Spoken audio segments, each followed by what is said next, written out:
Shalom saudara yang dikasihi oleh Tuhan.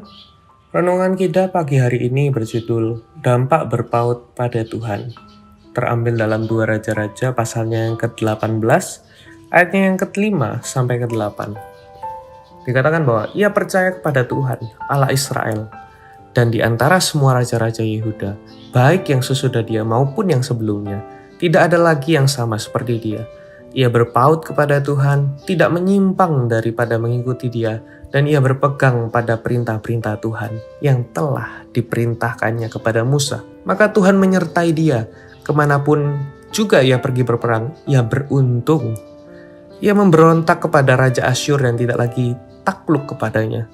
Dialah yang mengalahkan orang Filistin sampai ke Gaza dan memusnahkan daerahnya, baik menara-menara penjagaan maupun kota-kota yang berkubu.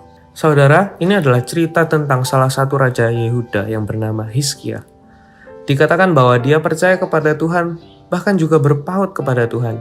Itu sebabnya dikatakan maka Tuhan menyertai dia. Kemanapun juga ia pergi berperang, ia beruntung. Saya percaya bahwa setiap orang ingin menjadi orang yang beruntung. Dan di Alkitab, kabar baiknya diberitahu rahasianya bagaimana. Rahasianya adalah percaya dan berpaut pada Tuhan. Maka kita akan menjadi orang yang beruntung. Mungkin ada dari kita yang saat ini berkata, aku sudah percaya sama Tuhan, aku berpaut sama Tuhan, aku ke gereja, aku kasih persembahan, aku kasih perpuluhan, tapi lihat hidupku sekarang, aku tidak beruntung, aku sakit-sakitan, perusahaanku kolaps, bahkan menuju ke bangkrut. Apanya yang beruntung? Istriku meminta bercerai, aku percaya sama Yesus. Ke gereja sudah, kasih perpuluhan, buktinya aku tidak beruntung. Saudara, berpaut pada Tuhan tidak hanya berbicara soal beribadah ke gereja, seberapa banyak amal kita, ataupun seberapa sering dan banyaknya kita kasih perpuluhan. Berpaut pada Tuhan artinya, aku ngikut apa yang jadi maunya Tuhan, bukan Tuhan yang ikut apa yang jadi mauku. Berbeda saudara, jika kita mengikut apa yang jadi maunya Tuhan, maka kita pasti akan beruntung. Sebab dikatakan dalam Mazmur 119 ayatnya yang ke-105, Firman-Mu itu pelita bagi kakiku dan terang bagi jalanku. Bukan apa mauku, pelita bagi kakiku dan terang bagi jalanku, saudara. Ada seorang yang rajin beribadah, berbuat baik, rajin baca firman. Tapi tidak lupa juga, dia rajin makan makanan yang berkolesterol, rajin bergadang, lalu pada masa tuanya orang ini jatuh dalam sakit. Apakah orang tersebut bisa dikatakan berpaut pada Tuhan sepenuhnya? Saya kira tidak. Karena dikatakan bahwa tubuhmu adalah bait Allah. Ketika kita tahu bahwa tubuh ini bait Allah, seharusnya kita menjaganya dengan sebaik mungkin. Dengan tidak makan makanan yang berkolesterol secara berlebihan, ataupun tidur dengan teratur, tidak bergadang, ataupun sering tidur malam hanya untuk melihat sesuatu yang tidak penting.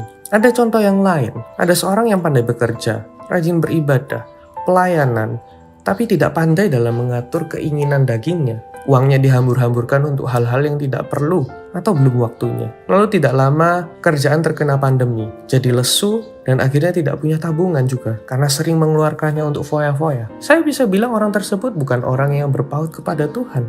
Meskipun sering pelayanan, sering ke gereja, sering memberi perpuluhan. Karena orang yang berpaut kepada Tuhan dalam setiap keputusannya pasti mengandalkan Tuhan. Jika seseorang taat pada firman-Nya, saya yakin orang tersebut bisa sehat sampai masa tuanya, bisa bertahan dalam pekerjaannya meskipun ada pandemi, karena seseorang yang berpaut pada Tuhan dalam segala keputusannya dan langkahnya selalu mendahulukan bertanya kepada Tuhan dan bukan diambil menurut keinginan ataupun hawa nafsunya sendiri dan meminta Tuhan memberkati. Itu terbalik. Kalau kita berpaut kepada Tuhan, kita bertanya terlebih dahulu baru memutuskan sesuatu.